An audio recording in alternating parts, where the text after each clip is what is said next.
I'm going to talk to you about a very compact Yaskawa arc welding cell.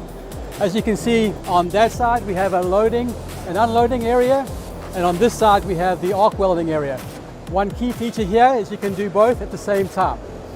If we come to the welding side, we have 4 robots, 2 on the floor and 2 on top of the positioner, which gives you a very compact platform to work in, so it's very much compact floor space saving, and also very good cycle times because you have 4 robots on the part at the same time. We have 27 axes working together in synchronized motion.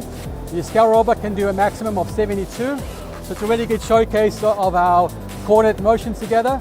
If you look at the welding robots, we have 4 different welding configurations to showcase that Yaskawa can interface to the most of the top welding brands.